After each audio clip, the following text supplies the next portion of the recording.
નમસ્કાર વિદ્યાર્થી મિત્રો, આજે આપણે આપણો નવો ટોપિક શરૂ કરવાના છીએ જેનું નામ છે કિર્ચોફના નિયમો।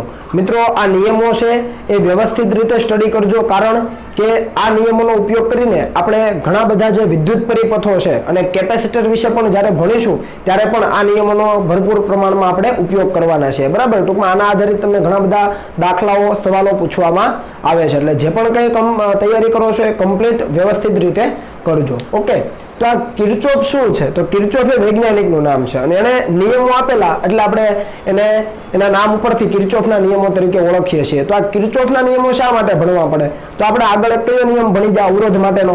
તો કે ઓહમનો નિયમ। બરાબર છે, ઓહમના નિયમની મદદથી તમને કોઈ પણ સુવાહક આપેલો છે એનો તમે અવરોધ શોધી શકો V/I કરીને, એટલે વોલ્ટેજ અને એને અનુરૂપ પ્રવાહના મૂલ્યો શોધીને તમે એ અવરોધ ગણી શકો। પણ તમને બીજા શબ્દોમાં જો પ્રવાહ શોધવાનું કીધું હોય તો એ પ્રવાહ પણ તમે શોધી શકો। પણ જો આપણી પાસે કોઈક નેટવર્ક છે, એ કોઈ જટિલ નેટવર્ક હોય, કોમ્પ્લિકેટેડ આપણને સર્કિટ આપી હોય અને એની અંદર જો ઓહમનો નિયમ લગાવવાનો થાય તો ઓહમના નિયમની અમુક લિમિટેશન આવી જાય। ટૂંકમાં ઓહમના નિયમની મદદથી તમારે એ પરિપથમાં વહેતો પ્રવાહ જો શોધવાનો થયો હોય તો થોડી મૂંઝવણ ઊભી થાય, તકલીફ ઊભી થાય, અને એવું ન થાય એટલા માટે કિર્ચોફ નામના વૈજ્ઞાનિકે પોતાના બે નિયમો આપ્યા જેને કિર્ચોફના નિયમો તરીકે ઓળખવામાં આવે છે। બરાબર, એટલે આની મેં તમને સમજૂતી આપી કે શા માટે ઉપયોગ કરીએ છીએ, તો કે બધી જગ્યાએ ઓહમનો નિયમ છે એ સંપૂર્ણપણે લાગુ પડતો નથી, એટલે અમુક જગ્યાએ છે એ તમારે ઓહમના નિયમની મર્યાદા આવી જાય, અને ઓહમના નિયમની જ્યાંથી મર્યાદા આવી જાય ત્યાંથી સ્ટાર્ટિંગ કોણ કરે છે? આપણા કિર્ચોફભાઈ। રેડી? તો કિર્ચોફનો નિયમ સમજીએ એ પહેલા અમુક પદ આવશે, આપણે જ્યારે પણ સર્કિટ લઈશું, એનાલિસિસ કરીશું ત્યારે અમુક ટર્મ આવશે, એનો આપણે સમજૂતી મેળવી લઈએ। તો એ 4 ટર્મ છે, મેં અહીંયા લખી દીધી છે। પહેલી ટર્મ છે નેટવર્ક, એટલે આખો જે વિદ્યુત પરિપથ હોય જે જટિલ હશે, એટલે વાહકોથી બનતો જટિલ પરિપથ હોય એને કહેવામાં આવે નેટવર્ક। ટૂંકમાં એની અંદર અવરોધો પણ હોય, કેપેસિટર પણ હોય, ઘણા બધા કોષો જોડેલા હોય, જેના આંતરિક અવરોધો પણ હોય, જેના EMF પણ હોય। એ તમે સર્કિટ જોશો એટલે તમને સમજ આવી જશે। જો તમારે જોવું હોય તો જે ઉદાહરણના દાખલાઓ છે જેમ કે 3.6, 3.7 અમુક સ્વાધ્યાયના છે દાખલા જોજો, કોમ્પ્લિકેટેડ સર્કિટ છે, તો જે સર્કિટો છે કોમ્પ્લિકેટેડ જટિલ પરિપથો એને કહેવામાં આવે નેટવર્ક આખું। એ નેટવર્કની અંદર બધા જ વાહકો આવી ગયા। બરાબર, બીજું પદ છે જંક્શન। જંક્શન વિશે મેં તમને અગાઉ પણ વાત કરી છે। જંક્શન એટલે એવું બિંદુ કે જ્યાં મિનિમમ 2 અથવા 2 થી વધારે વાહકો મળતા હોય। જુઓ અહીંયા લખ્યું છે એવું બિંદુ કે જ્યાં 2 અથવા 2 થી વધારે વાહકો મળતા હોય એવા બિંદુને જંક્શન તરીકે ઓળખવામાં આવે। આપણે આ દરેક પદની સમજૂતી છે જેમ જેમ આગળ ભણતા જઈશું એમ મેળવતા જઈશું। ત્રીજું છે લૂપ અથવા મેશ, મોટા ભાગે આપણે લૂપ કહીશું। બરાબર, તો લૂપ કોને કહેવાય? લૂપ તમને ખબર છે, આખો બંધ ગાળો હોય તો એને લૂપ કહેવાય। તો આપણું જે નેટવર્ક હોય, નેટવર્કમાં રહેલો જે બંધ ગાળો છે એને આપણે લૂપ અથવા મેશ તરીકે ઓળખીશું, આપણે લૂપ શબ્દ વાપરીશું। બરાબર, અને ત્યાર પછી છે બ્રાન્ચ અથવા શાખા, ઇંગ્લિશ ગુજરાતી નામ છે, આપણે બ્રાન્ચ કહીશું અથવા શાખા પણ કહી શકીએ। તો બે જંક્શનની વચ્ચેનો જે ભાગ હોય એને આપણે કહી શકીએ બ્રાન્ચ।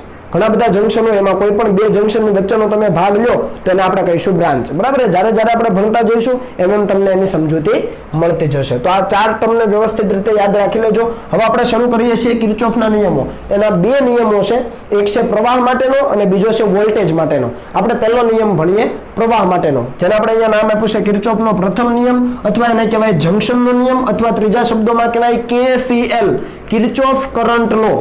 શું કહેવાય? KCL, કિર્ચોફ કરંટ લો। કરંટ એટલે અહીંયા પ્રવાહ, વિદ્યુત પ્રવાહની વાત કરું છું। બરાબર, એટલે કિર્ચોફ કરંટ લો। જ્યારે પણ KCL બોલો એટલે સમજવાનો પહેલો નિયમ છે અથવા જંક્શનનો નિયમ છે। તો આ જંક્શનનો નિયમ શું કહે છે? તો નિયમ અહીંયા મેં લખ્યો છે કે કોઈ પણ વિદ્યુત પરિપથ હોય એ વિદ્યુત પરિપથમાં જંક્શન પાસે ભેગા થતા વિદ્યુત પ્રવાહોનો બેઝિક સરવાળો 0 હોય છે। શું સમજ્યા? કોઈ પણ વિદ્યુત પરિપથ છે એમાં જંક્શન હોય, એ જંક્શન પાસે ભેગા થતા વિદ્યુત પ્રવાહોનો બેઝિક સરવાળો 0, એટલે આવું છું સિગ્મા I બરાબર 0। ગાણિતીય રીતે લખીએ તો સિગ્મા I બરાબર 0, વિદ્યુત પ્રવાહનો બેઝિક સરવાળો ઇઝ ઇક્વલ ટુ 0। અથવા બીજા શબ્દોમાં આ પ્રમાણે પણ લખાય કે જંક્શનમાં દાખલ થતા વિદ્યુત પ્રવાહોનો સરવાળો એ જંક્શનથી દૂર જતા વિદ્યુત પ્રવાહોના સરવાળા બરાબર હોય છે। ફરીથી રિપીટ કરું, જંક્શનમાં દાખલ થતા વિદ્યુત પ્રવાહોનો સરવાળો એ કોના જેટલો હોય? તો કે જંક્શનથી દૂર જતા વિદ્યુત પ્રવાહો છે એના સરવાળા બરાબર હોય છે। તો એ બંને વસ્તુને આપણે અહીંયા સમજવી છે। અહીંયા આકૃતિ મેં આપી છે, પણ એ પહેલા તમે આ બે બાબત નોટ ડાઉન કરી લો કે પ્રવાહો નક્કી કરવા માટેની સંજ્ઞા પદ્ધતિ શું। ટૂંકમાં જંક્શનનો નિયમ જો તમારે લાગુ પાડવો છે તો પ્રવાહોને ક્યારે ધન લેવા ક્યારે ઋણ લેવા, કેમ કે અહીંયા આપણે બેઝિક સરવાળાની વાત કરીએ છીએ। બરાબર, અને બેઝિક સરવાળો હોય ત્યારે ધન અને ઋણ બંને આવે, તો પ્રવાહ ક્યારે ધન લેવો ક્યારે ઋણ લેવો એ નક્કી કરી લો। બરાબર, તો અહીંયા આપણે 2 પોઈન્ટ લખ્યા છે કે જો જંક્શનમાં દાખલ થતો પ્રવાહ હોય તો એને ધન લેવાનો, અને જંક્શનથી જો દૂર જતો હોય તો એને ઋણ લેવાનો. તમે એનાથી ઉલટું પણ લઈ શકો, પણ બંને વસ્તુ યાદ નહીં રાખતા મહેરબાની કરીને. તમે જંક્શનમાં દાખલ થતા પ્રવાહને ઋણ લો તો જંક્શનથી દૂર જતો પ્રવાહ છે એને ધન પણ લઈ શકો, પણ એવું તમારે કરવાનું નથી. બંનેમાં કોઈ ખોટું નથી, પણ એક યાદ રાખો, જો બંને યાદ રાખશો તો પછી લોચે ચડશે કામ. બરાબર, એટલે આપણે એક યાદ રાખીએ કે જંક્શનમાં દાખલ થતા પ્રવાહને ધન લઈએ, જંક્શનથી જે દૂર જાય ને કેવો લઈશું, ઋણ લઈશું. બરાબર છે. તો અહીંયા તમે આકૃતિ જોઈ લો, અહીંયા મેં 4 અવરોધો લીધા છે. અહીંયા અવરોધો નામ આપવાની જરૂર નથી, પણ ધારો લો કે નામ આપી દઈએ R1, R2, R3 અને R4. આ 4 અવરોધો આપ્યા છે, અને 4 અવરોધ વડે બનેલું એક તમને નેટવર્ક આપ્યું છે. જુઓ, બરાબર. એ નેટવર્કની અંદર અહીંયા તમે જુઓ, આ એક બિંદુ લીધું, ત્યાં કેટલા વાહકો ભેગા થયા, તો આ એક વાહક તાર, આ બીજો, આ ત્રીજો, 4 વાહક તાર ભેગા થયા, તો 2 અથવા 2 કરતા વધારે થઈ ગયા. તો એ બિંદુને કેવું કહેવાય, જંક્શન કહેવાય. એને મેં અહીંયા જો કેપિટલ J તરીકે દર્શાવ્યું છે. આ જંક્શન પોઈન્ટ છે. ખ્યાલ આવ્યો કે ન આવ્યો? બરાબર છે. અહીંયા કોઈ તમને લૂપ જોવા મળતી નથી અને બ્રાન્ચ પણ નથી, કેમ કે એક જ જંક્શન છે. જેમ જેમ આવતું જશે એમ તમને સમજ આપતો જઈશ. તો આ પહેલા અવરોધમાંથી I1 પ્રવાહ વહે, ક્યાં જાય છે, જંક્શન તરફ. બીજા અવરોધમાંથી I2 પ્રવાહ વહે, જંક્શન તરફ. ત્રીજા અવરોધમાં I3 પ્રવાહ વહે, જંક્શનથી દૂર. જોજો, જંક્શનથી દૂર જાય છે. અને ચોથા અવરોધમાં I4 પ્રવાહ, જંક્શનથી દૂર. એટલે I1 અને I2 એ 2 પ્રવાહો એવા છે જે જંક્શન તરફ જાય છે, અને I3 અને I4 2 પ્રવાહો એવા છે જે જંક્શનથી દૂર જાય છે. સમજ પડી આમાં? બરાબર. તો આપણે શું કીધું કે જંક્શનમાં દાખલ થતા પ્રવાહોને ધન લેવા. તો જંક્શનમાં દાખલ કોણ થાય છે, I1 અને I2. જુઓ, જંક્શનમાં જાય છે તો I1 અને I2 પોઝિટિવ લેવાના. બીજું, જંક્શનથી દૂર જાય એને ઋણ લેવાના. તો જંક્શનથી દૂર I3 અને I4 દૂર જાય છે તો એને ઋણ લેવાના. તો I3 અને I4 ઋણ લેવાના. સમજ પડી ને? I1 I2 ધન, I3 I4 ઋણ. હવે નિયમ શું કહે છે આપણો, કે વિદ્યુત પ્રવાહોનો બેઝિક સરવાળો શૂન્ય, ટૂંકમાં સિગ્મા I બરાબર 0. તો આ બંને ધન છે એટલે સીધો બેઝિક સરવાળો લ્યો તો I1 પ્લસ I2. હવે માઇનસ I3 માઇનસ I4, કેમ? કારણ કે બંને ઋણ લેવાના છે. તો એ વસ્તુ અહીંયા લખી જુઓ, સિગ્મા I બરાબર 0 KCL મુજબ, એટલે કિર્ચોફ કરંટ લો, કિર્ચોફ કરંટ લો. બરાબર. એ મુજબ સિગ્મા I બરાબર 0. તો I1 I2 ધન છે અને I3 I4 ઋણ છે. તો I1 plus I2 minus I3 minus I4, આ બેઝિક સરવાળો થઈ ગયો, ઇઝ ઇક્વલ ટુ 0. રેડી? એટલે પહેલું સ્ટેટમેન્ટ છે વેરીફાઈ થઈ ગયું કે વિદ્યુત પ્રવાહનો બેઝિક સરવાળો કેવો થાય, શૂન્ય. બરાબર છે. ચાલો, હવે અહીંયાથી માઇનસ I3 માઇનસ I4 પહેલી તરફ જાય તો પ્લસ થઈ જાય. તો I1 I2 is equal to I3 I4. એટલે જેટલો પ્રવાહ અહીંયા દાખલ થાય છે જંક્શનમાં એટલો જ બહાર નીકળે છે. એનો મતલબ એવો જ થયો ને, દાખલ કેટલો થાય આટલો અને બહાર કેટલો નીકળે આટલો. તો આ બીજું સ્ટેટમેન્ટ પણ સાથે આવી ગયું. જુઓ, જંક્શનમાં દાખલ થતા વિદ્યુત પ્રવાહોનો સરવાળો I1 પ્લસ I2 એ જંક્શનથી દૂર જતા વિદ્યુત પ્રવાહોના સરવાળા બરાબર હોય. દૂર જતો પ્રવાહ છે ટોટલ આટલો છે તો એના સરવાળા જેટલો છે. બંને સ્ટેટમેન્ટ વેરીફાઈ થઈ ગયા. સમજ પડી? બરાબર. હવે જુઓ કે આ વિદ્યુત પ્રવાહ એટલે શું, તો કે વિદ્યુત ભારના વહનનો દર dq/dt. I બરાબર dq/dt, q બરાબર IT. તો I બરાબર dq/dt એટલે વિદ્યુત ભારના વહનનો દર છે. આ પ્રવાહ એટલે વિદ્યુત ભારના વહનનો દર. તો આ જે કિર્ચોફનો નિયમ છે એ ખરેખર વિદ્યુત ભારના સંરક્ષણને રજૂ કરે છે. તમને MCQ માં પૂછી શકાય કે કિર્ચોફનો પ્રથમ નિયમ છે, ટૂંકમાં જંક્શનનો નિયમ છે, એ કોને રજૂ કરે છે? નીચેના પૈકી તો 4 ઓપ્શન હોય, એમાં એક આ ઓપ્શન હશે, વિદ્યુત ભારના સંરક્ષણને રજૂ કરે છે. તો કે યસ. કેમ? કારણ કે આ પ્રવાહ છે એ વિદ્યુત ભારના વહનના દરના કારણે રચાય, dq/dt. વિદ્યુત ભારના વહનના દરના કારણે પ્રવાહ રચાય. તો જેટલો અહીંયા વિદ્યુત ભાર આવતો હશે જંક્શન પાસે એટલો જંક્શનથી દૂર જતો હશે. અહીંયા કોઈ લોસ તો થતો નથી. સમજ પડી ને? જેટલો વિદ્યુત ભાર જંક્શનની નજીક આવતો હશે એટલો વિદ્યુત ભાર જંક્શનથી દૂર જતો હશે. તો વિદ્યુત ભારનું સંરક્ષણ થયું. બરાબર છે. તો વિદ્યુત ભારનું સંરક્ષણ તમે જાણો છો, તો આ જે KCL છે, કિર્ચોફ કરંટ લો, એ વિદ્યુત ભારના સંરક્ષણને રજૂ કરે છે. તો આ તો પ્રથમ નિયમ ઈઝી છે. સિગ્મા I બરાબર 0. બરાબર. જંક્શનની નજીક આવે તો પોઝિટિવ, જંક્શનથી દૂર જાય તો નેગેટિવ. વાર્તા પૂરી થઈ ગઈ. અને આ નિયમ એપ્લાય કરી દો એટલે થઈ જાય. તો આ નિયમ યાદ રાખજો. આના આધારિત આપણે ઘણા બધા દાખલાઓ લેવાના છે મિત્રો. બરાબર. ચાલો આટલું કોપી કરો, પછી આપણે બીજો નિયમ ભણીએ. ઓકે.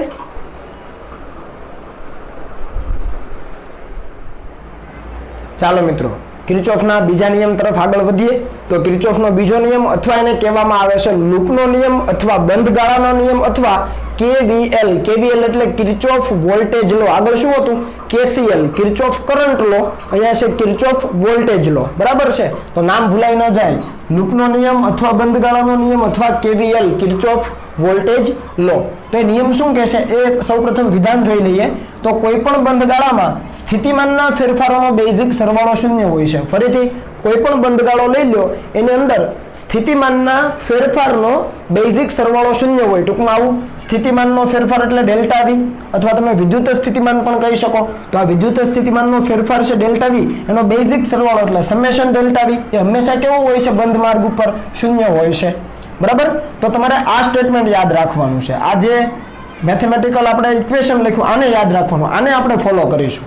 બરાબર. બીજું વિધાન પણ છે, એ પણ જસ્ટ તમારી જાણ માટે અહીંયા લખ્યું છે કે કોઈ પણ બંધગાળામાં EMF નો બેઝિક સરવાળો એટલે કે સિગ્મા E ફોર EMF, કોઈ પણ બંધગાળામાં EMF નો બેઝિક સરવાળો સિગ્મા E એ તે બંધગાળામાં રહેલા અવરોધો અને એ અવરોધમાંથી વહેતા વિદ્યુત પ્રવાહના ગુણાકારના સરવાળા બરાબર હોય છે. એટલે ધારી લો કે કોઈ પણ બંધગાળો છે, એમાં R1 અને R2 બે અવરોધો હોય અને એમાંથી વહેતા પ્રવાહ I1 અને I2 હોય, તો તમારે આવું લખવું પડે I1 R1 વત્તા I2 R2. અહીંયા સમજ પડી? કોઈ પણ બંધગાળામાં EMF નો બેઝિક સરવાળો, ધારી લો કે એક જ બેટરી છે EMF E, તો EMF નો બેઝિક સરવાળો E જેટલો જ થાય, કેમ કે એક જ બેટરી છે. બરાબર. હવે એ EMF નો બેઝિક સરવાળો એ તે બંધગાળામાં રહેલા અવરોધો અને એ અવરોધોમાંથી જે પ્રવાહો વહે છે એના ગુણાકારમાં, ટૂંકમાં આ બંનેનો ગુણાકાર અને આ બંનેનો ગુણાકાર એ ગુણાકારના સરવાળા બરાબર. એટલે આ બંનેનો ગુણાકાર પછી એનો સરવાળો. સમજ પડી? શબ્દો ખાસ સમજજો કે કોઈ પણ બંધગાળામાં EMF નો બેઝિક સરવાળો સિગ્મા E એ તે બંધગાળામાં રહેલા અવરોધ અને તેમાંથી વહેતા પ્રવાહના ગુણાકારના સરવાળા બરાબર. સરવાળો એટલે અહીંયા સમેશન, કેમ કે ઘણા બધા અવરોધો હોઈ શકે. બરાબર. તો એ સ્ટેટમેન્ટ વ્યવસ્થિત તમને સમજાવવું જોઈએ. ચાલો, તો એ વસ્તુ મેં અહીંયા દર્શાવી છે કે સિગ્મા E EMF નો બેઝિક સરવાળો is equal to sigma IR, એટલે અવરોધ એમાંથી વહેતો પ્રવાહ એનો ગુણાકાર અને એનો પછી સરવાળો, તો બંને ઇક્વલ હોય. પણ આપણે આને ફોલો કરીશું. બરાબર. કે કોઈ પણ બંધગાળામાં, અહીંયા આવે છે બંનેમાં બંધગાળો, જોજો, કોઈ પણ બંધગાળામાં વિદ્યુત સ્થિતિમાનના ફેરફારોનો ડેલ્ટા વી નો બેઝિક સરવાળો એટલે સિગ્મા ડેલ્ટા વી કેવો હોય? શૂન્ય હોય. આપણે આને ફોલો કરીશું. ઓકે. ચાલો, હવે આ નિયમ વાપરવા માટેની સંજ્ઞા પદ્ધતિ જોઈએ, પ્રણાલી જોઈએ. આપણે જેવી રીતે KCL માં લીધું એવું KVL માં શું છે? તો કે આપણે અહીંયા બંધ માર્ગની વાત કરીએ છીએ, બંધગાળાની વાત કરીએ છીએ. તો બંધ માર્ગમાં ગતિ કોઈ પણ માર્ગે કરી શકો. ટૂંકમાં તમે સમઘડી દિશામાં પણ જઈ શકો, વિષમઘડીમાં પણ જઈ શકો. એ તમારા ઉપર ડિપેન્ડ છે, તમારે કઈ રીતે એ બંધગાળાનું એનાલિસિસ કરવું છે. તમે સમઘડી દિશામાં જાઓ ભાઈ, વિષમઘડી દિશામાં જાઓ, જવાબમાં કોઈ ફરક આવતો નથી. રેડી? એટલે તમે કોઈ પણ માર્ગે જઈ શકો, સમઘડી કે વિષમઘડી. હવે આ 2, 3, 4 અને 5 અને વ્યવસ્થિત સમજજો અને માઇન્ડમાં ફિટ કરી લેજો, કેમ કે એ જો ફિટ નહીં થયું તો બાકી બધા છે ને સ્ક્રૂ ઢીલા થઈ જાય. રેડી? એટલે જોઈ લેજો. ધારી લો કે આપણી પાસે કોઈ સર્કિટ છે અને સર્કિટની અંદર કોઈ EMF બેટરી આવે છે નાનકડી, જેનું EMF છે E જેટલું. આ છેડો કયો? નેગેટિવ, આ કયો? પોઝિટિવ. બરાબર. હવે જો તમારી મુસાફરી એટલે તમે જે દિશામાં જાઓ છો એ દિશા, એને મુસાફરી કહીએ. આપણે જે દિશામાં જવા માંગીએ છીએ એને આપણે મુસાફરી કહીશું. બરાબર. હું તમને ઉદાહરણથી પણ સમજાવીશ. તો તમારી મુસાફરી ધારી લો કે નેગેટિવ ટર્મિનલ થી પોઝિટિવ ટર્મિનલ છે. ક્યાં છે? નેગેટિવ ટર્મિનલ થી પોઝિટિવ ટર્મિનલ. તો તમે જમણી બાજુ જવાના, એટલે તમારી મુસાફરી નેગેટિવ થી પોઝિટિવ. અહીંયા જમણી બાજુ છે. જો જમણી બાજુ હોય તો તમે જુઓ કયા છેડાથી કયા છેડા તરફ જાવ છો? નેગેટિવ થી પોઝિટિવ. અહીંયા પોટેન્શિયલ વધારે ક્યાં હોય? જમણી બાજુ. ઓછું ક્યાં હોય? ડાબી બાજુ. તો તમે ઓછાથી વધારે સ્થિતિમાન તરફ જાવ છો. ત્યાંથી ઓછાથી વધારે સ્થિતિમાન તરફ જાવ છો તો તમારી મુસાફરી નેગેટિવ ટુ પોઝિટિવ છે, એટલે વધારે સ્થિતિમાન તરફ જાવ છો તો તમારે વિદ્યુત સ્થિતિમાન પોઝિટિવ લેવાનું, કેમ કે તમે કોષની અંદર જાવ છો. જોજો, તમે જાવ છો ત્યાં કોષની અંદર, અહીંયા દર્શાવું ખાલી એરો મારીને, તમે કોષની અંદર જાવ છો ત્યાં કોઈ પ્રવાહ કે કોઈ અવરોધ લેવાનો નથી, તમારે ડાયરેક્ટ EMF જ કાઉન્ટ કરી લેવાનું એનું. તો તમે નેગેટિવ થી પોઝિટિવ જાવ એનો મતલબ કે વધારે સ્થિતિમાન બાજુ જાવ છો. વધારે બાજુ જાવ છો એટલે એ તમે જે સ્થિતિમાન ગણવાના એને પોઝિટિવ લેવાનું, કારણ કે વધારે સ્થિતિમાન બાજુ જાવ છો. સમજ પડી? એના જ જેવું અહીંયા જુઓ તો એની એ જ વસ્તુ અહીંયા દર્શાવી છે મેં. અહીંયા નેગેટિવ, અહીંયા પોઝિટિવ, એની એ જ અહીંયા દર્શાવી છે બેટરી, જેનું EMF છે એ જેટલું. હવે તમારી મુસાફરી ધારી લો કે પોઝિટિવ ટુ નેગેટિવ હોય, એટલે વધારેથી ઓછા સ્થિતિમાન બાજુ. પોઝિટિવ થી નેગેટિવ, પોઝિટિવ થી નેગેટિવ એટલે ઓછા સ્થિતિમાન બાજુ. ઓછા સ્થિતિમાન બાજુ એટલે તમારે વોલ્ટેજ કેટલો લેવાનું? નેગેટિવ લેવાનું, -E લેવાનું.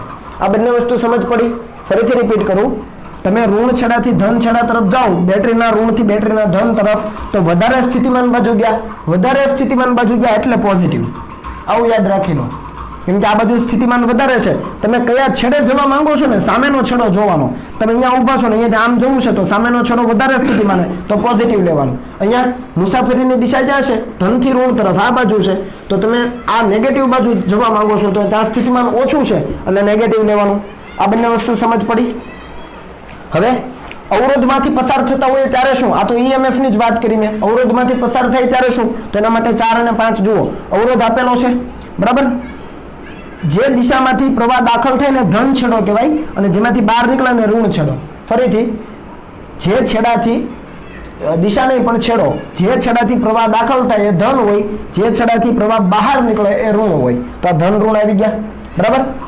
હવે પ્રવાહ ધારી લો કે આ દિશામાં છે, કઈ બાજુ છે, આ બાજુ જમણી બાજુ, એટલે મુસાફરી છે જમણી બાજુ છે, ટૂંકમાં પ્રવાહની દિશામાં થયું. જુઓ પ્રવાહ જમણી બાજુ છે અહીંયા આ કિસ્સામાં, અને તમારી મુસાફરી ધારી લો કે જમણી બાજુ છે, તો પ્રવાહ વહે કઈ બાજુ, ધન સ્થિતિમાનથી ઋણ સ્થિતિમાન, સોરી વધારે સ્થિતિમાનથી ઓછા સ્થિતિમાન તરફ. તો તમે જવાના ક્યાં, અહીંયાથી આ બાજુ, તો અહીંયા પ્રવાહ જમણી બાજુ જાય છે, એનો મતલબ સ્થિતિમાન વધારે ક્યાં હશે, અહીંયા, અને ઓછું ક્યાં હશે, અહીંયા. તમે ઓછા સ્થિતિમાન બાજુ જાવશો એટલે તમારે વી કેવો લેવાનો, માઇનસ લેવાનો, માઇનસ IR. અહીંયા પણ એ જ કીધું ને, જો વધારેથી ઓછા સ્થિતિમાન બાજુ જાવ તો ઋણ લેવાનું. અહીંયા પણ એવું જ છે, વધારેથી ઓછા સ્થિતિમાન બાજુ જાવ છો તમે, જમણી બાજુ ઓછું સ્થિતિમાન છે એ બાજુ જાવ એટલે નેગેટિવ લેવાનું. સમજ પડી ને, અહીંયા લખ્યું છે મુસાફરી છે અહીંયા જમણી બાજુ. જો જમણી બાજુ સમજ નથી પડતી તો પ્રવાહની દિશામાં મુસાફરી છે અહીંયા તમારી બરાબર, પ્રવાહની દિશામાં હોય તો વી છે એ માઇનસ IR લેવાનું. રેડી, કેમ કે ઓછા સ્થિતિમાન બાજુ જાવ છો. અહીંયા જુઓ એની એ જ વસ્તુ, અહીંયા જો આ તો એ જ કોપી અહીંયા, પણ હવે તમારી મુસાફરી આ બાજુ છે, પ્રવાહની વિરુદ્ધમાં. જુઓ મુસાફરી ડાબી બાજુ, ડાબી બાજુનો મતલબ કે પ્રવાહની વિરુદ્ધમાં. તમે આ બાજુ આવો છો, પ્રવાહ આમ ભલે જતો પણ તમે આ બાજુ આવો છો તો પ્રવાહની વિરુદ્ધમાં થયું, પ્રવાહની વિરુદ્ધમાં. તમે ડાબી બાજુ આવો તો અહીંયા સ્થિતિમાન ઓછું છે, અહીંયા કેવું છે, વધારે છે, કેમ કે પ્રવાહ વધારેથી ઓછા સ્થિતિમાન તરફ વહે. તો અહીંયા સ્થિતિમાન વધારે, અહીંયા કેવું છે, ઓછું. તમે અહીંયાથી આ બાજુ આવો છો તો વધારે બાજુ આવો છો એટલે પોઝિટિવ લેવાનું. જુઓ અહીંયા પણ એ જ કીધું ને, ઓછાથી વધારે તરફ જાઓ તો પોઝિટિવ લેવાનું, ઓછાથી વધારે તરફ જાવ છો તો પોઝિટિવ જ લેવાનું, એટલે ભૂલાઈ ન જાય. રેડી, ફરીથી રિપીટ કરી દઉં. હવે ટૂંકમાં કે ધન છેડાથી ઋણ છેડા તરફ આમ જાઉં છું તો ઈએમએફ કેવું લેવાનું, ધનથી ઋણ જાવ તો ઋણ લેવાનું, કારણ કે ઓછા સ્થિતિમાન બાજુ જાઉં છું. તો અહીંયા જુઓ મેં ધન લીધું પણ એ બાબત અહીંયા આવી ગઈ, ધનથી ઋણ જાઓ. જો ધનથી ઋણ જાઓ, ધનથી ઋણ તો ઋણ લેવાનું, અને ઋણથી ધન આવું આ બાજુ આવું તો વધારે સ્થિતિમાન બાજુ તો પ્લસ લેવાનું. ક્લિયર? અહીંયા વિચારો, તમે જો વિદ્યુત પ્રવાહની દિશામાં જાઓ છો, તમારી મુસાફરી વિદ્યુત પ્રવાહની દિશામાં છે તો વધારે સ્થિતિમાનથી ઓછા તરફ આવ્યા, ઓછા તરફ આવો એટલે સ્થિતિમાન ઘટ્યું કહેવાય, ઘટ્યું એટલે નેગેટિવ. અને જો તમારી મુસાફરીની દિશા પ્રવાહ આ બાજુ છે, તમારી મુસાફરી આમ છે, પ્રવાહની વિરુદ્ધ દિશામાં છે, તો તમે ઓછાથી વધારે સ્થિતિમાન તરફ જવા માંગો છો તો ઓછાથી વધારે તરફ જાઓ તો પોઝિટિવ લેવાનું. આ 4 નિયમો જો યાદ રહેશે તો કોઈ પણ સર્કિટનું એનાલિસિસ થશે ભાઈ બરાબર. એટલે આને છે ને મગજમાં બેસાડી દેજો, સમજ ન પડે ને તો પૂછી લેજો, અને ફરીથી એકવાર મેં સમજાવ્યું એકવાર બેક કરીને પાછું જોઈ લેજો બરાબર. ચાલો હવે એની સમજૂતી અહીંયા હું તમને આપવા જઈ રહ્યો છું. તો અહીંયા પહેલા તો સર્કિટ જોઈ લો. સર્કિટમાં શું છે, તો અહીંયા બે બેટરી છે, એકનું EMF E1, બીજાનું EMF E2 બરાબર. 3 અવરોધો છે R1, R2 અને R3, અને અહીંયા મેં બિંદુ આપી દીધા છે. ખાસ આ વસ્તુ કરવાની કે તમારે બિંદુ આપી દેવાના કોઈ પણ જગ્યાએ. અહીંયા મેં આપ્યા છે A B C D E F, તમારે જેટલા બિંદુ જરૂર હોય બધા બિંદુ આપી દેવાના. આખી ABCD આપી દો તો એ વાંધો નથી બરાબર, પણ બિંદુ આપવાના જેથી તમને એનાલિસિસ કરવામાં સરળતા રહે. હવે તો આપણે આની અંદર તમને કેટલા ગાળા દેખાય છે, ટોટલ 3 ગાળા હશે. જુઓ વ્યવસ્થિત, એક આ ગાળો નીચેનો, એક ઉપરનો ગાળો અને એક આખો ગાળો. 3 ગાળા છે. બંધ લૂપ કેટલી બને, 3. સમજ પડી? તો 3 લૂપ બની. હવે આ 3 લૂપની અંદર ધારી લો કે હું તમને એમ કહું કે મને E1 અને E2 જોઈએ છે. શું જોઈએ છે? E1 અને E2 ના મૂલ્યો મને જોઈએ છે. તો આની અંદર કિર્ચોફનો નિયમ કઈ રીતે લગાવવો, કિર્ચોફનો વોલ્ટેજ લો KVL કઈ રીતે લગાવવો, તો અહીંયા જુઓ આપણે પહેલા નીચેનું લૂપ લઈએ, ABCFA. ABCFA કયા માર્ગે ચાલ્યો? ABCFA. ABCFA સમઘડી. તો અહીંયા આ રીતે દર્શાવી દો. તમે પરીક્ષામાં દર્શાવી શકો કે ભાઈ હું સમઘડી દિશામાં જાઉં છું, આ રીતે જાઉં છું. સમજ પડી ને? રેડી? ચાલો તો હવે શરૂ કરીએ. ધારો કે એ બિંદુ પાસેથી શરૂ કરું તો અહીંયા આવું છું, અહીંયા ઋણ છેડો, અહીંયા ધન છેડો. પ્રવાહ ક્યાં જાય છે ભૂલી જાઓ. બેટરી આવી રસ્તામાં, એ થી આપણે ડાબી બાજુ આવ્યા, બેટરી આવી, ઋણ છેડાએ ઊભો છું અને સામેના છેડે જાઉં તો ધન સ્થિતિમાન, તો ઋણ થી ધન જાઉં તો અહીંયા મારે પોઝિટિવ લખવો પડે, પ્લસ E1. સમજ પડી? અહીંયા હું ખાલી અત્યારે પ્લસ લખું છું, પછી નહીં લખીએ આપણે. એ છેડાથી શરૂ કરો આ નીચેના લૂપમાં, તો એ થી શરૂ કરો ડાબી બાજુ, તો ધનથી ઋણથી ધન જાઓ, ઋણથી ધન, કેમ કે આ છેડો ઋણ હોય, આ ધન હોય, તો ઋણથી ધન જાઉં છું, તો ઋણથી ધન જુઓ તો ઋણથી ધન જાવ તો કેવું હોય? પોઝિટિવ લેવાનું, તો આ E1 પોઝિટિવ લેવાનું. સમજ પડી? હવે બીજું ધારવા માટે પહેલા ધારી લો કે આમાંથી નીકળતો પ્રવાહ I1 છે અને આના ધન છેડામાંથી નીકળતો પ્રવાહ I2 છે. અહીંયા I1, અહીંયા I2, તો આ પ્રવાહ ક્યાં જાય? અહીંયા ઉપર ચડે I1 અને I2 પ્રવાહ અહીંયા આવે, અહીંયા I2 આવે, આ I2 માંથી વહીને, તો આ C બિંદુ જંકશન બને. તો જો I1 પણ આવ્યો, I2 પણ આવ્યો, જંકશન પાસે ભેગા મળ્યા ને ત્રીજો પ્રવાહ RHI. સમજ પડી કે ન પડી? ખ્યાલ આવ્યો? અહીંયાથી I1 આવ્યો જંકશન પાસે, અહીંયાથી I2 આવ્યો, તો જંકશન પાસે ભેગા મળ્યા પ્રવાહો છે I1 પ્લસ I2, અને દૂર કયો જાય છે? તો I બરાબર 0. જંકશન પાસે પ્રવાહોનો બેઝિક સરવાળો 0 હોય, સિગ્મા I બરાબર 0. કિર્ચોફનો પહેલો નિયમ KCL. તો બે પ્રવાહો નજીક આવે છે તો પોઝિટિવ, એક દૂર જાય છે I તો નેગેટિવ. આને પેલી તરફ લઈ જાઓ માઇનસ I ને, તો I બરાબર I1 પ્લસ I2 મળે. જો છે રેડી? એટલે આ વસ્તુ તમને ખ્યાલ રહેવી જોઈએ, બંને નિયમો એપ્લાય થઈ ગયા એક સાથે. હવે આ આપણે પ્લસ E1 લઈ લીધું. હવે આગળ વધ્યા તો પ્રવાહ છે તો આપણે પ્રવાહની દિશામાં જઈએ છીએ. આપણી મુસાફરી ક્યાં છે? પ્રવાહની દિશામાં છે, તો પ્રવાહ આ છેડાથી આ છેડા તરફ આવે તો આ કેવું આવે? સ્થિતિમાન ઘટ્યું ને, અહીંયા સ્થિતિમાન ઘટતા સ્થિતિમાન તરફ જઈએ છીએ. જુઓ અહીંયા લખ્યું, પ્રવાહની દિશામાં તમે જાઓ તો V કેવો લેવાનો? Minus IR. તો અહીંયા પ્રવાહની દિશામાં જ છીએ, તો માઇનસ I1 R1. આપણે આ લઈએ છીએ, સ્થિતિમાનનો જે ફેરફાર છે એનો બેઝિક સરવાળો 0. રેડી? હવે ઉપર જઈએ, અહીંયાથી વળવાનું છે કેમ કે આપણે નીચેની લૂપ લીધી. વળો છો તો પ્રવાહ તમને સામો મળે છે, એટલે પ્રવાહની વિરુદ્ધ દિશામાં જાવ છો, પ્રવાહની વિરુદ્ધમાં જાવ છો, ટૂંકમાં વધારે સ્થિતિમાન બાજુ જવાના. તો પ્લસ I2 R2 આવે. જુઓ, પ્રવાહની વિરુદ્ધ દિશામાં હોય તો પ્લસ સ્થિતિમાન છે. રેડી? હવે અહીંયા આવી ગયા, તો હવે બેટરી આવી ગઈ, તો અહીંયા ધન છેડાથી ઋણ છેડા તરફ જવાના, તો શું આવશે? Minus E2. અને પછી અહીંયા એ બિંદુ પાસે તો પૂરું થઈ ગયું, બીજું કાંઈ છે જ નહીં. ફરીથી રિપીટ કરું, એથી શરૂ કરો, ઋણથી ધન છેડા તરફ આવ્યા તો સ્થિતિમાન વધ્યું એટલે પ્લસ E1. હવે આ બાજુ આવ્યા તો I1 R1, એ તો ગુણાકાર તો I1 R1 જ થાય, પણ પ્લસ કે માઇનસ? તો કે સ્થિતિમાન ઘટે એ બાજુ આવ્યા, ઘટે છે એ બાજુ આવ્યા તો માઇનસ I1 R1. હવે આગળ વધો, લૂપ આ બાજુ છે તો આમાં વળો, તો તમે જાઓ છો જમણી બાજુ, પ્રવાહ ડાબી બાજુ, તો વધારે સ્થિતિમાન બાજુ જાઓ છો. સ્થિતિમાન આ બાજુ વધારે છે, અવરોધના આ છેડા ઉપર, તો ત્યાં વધારે સ્થિતિમાન એટલે પ્લસ I2 R2. અથવા પ્રવાહની વિરુદ્ધમાં જાઓ છો એ રીતે પણ તમે લખી શકો. પ્રવાહની વિરુદ્ધમાં હોય તો પ્લસ જ છે, પ્રવાહની દિશામાં હોય તો માઇનસ છે. બરાબર? અને હવે અહીંયા આવી ગયા તો ધન છેડાથી ઋણ છેડા તરફ, તો ઘટતા સ્થિતિમાન બાજુ જાઓ છો તો માઇનસ E2. પતી ગયું? બધા સ્થિતિમાન આવી ગયા, ફેરફારો આવી ગયા, ઇઝ ઇક્વલ ટુ શું લખી દેવાનું? 0. આ નિયમ. રેડી?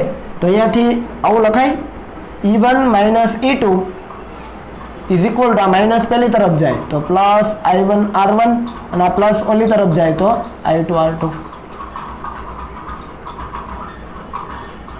મળે કે ન મળે?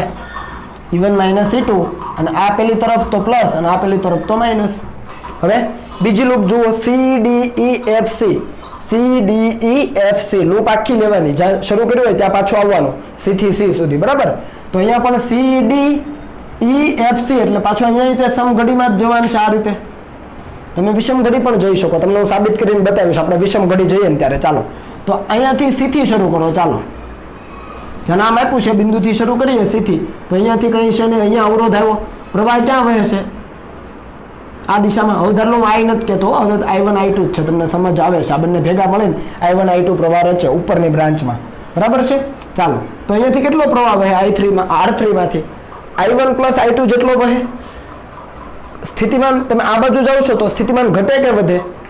ઘટે, કારણ કે પ્રવાહ છે ઘટતા સ્થિતિમાન તરફ હોય, તો સ્થિતિમાન ઘટે એનો મતલબ શું લખવું પડે? માઇનસ I1 I2, આ તો કુલ પ્રવાહ છે, ઇન્ટુ R3. હા ભાઈ, હા સમજ પડી? માઇનસ કેમ?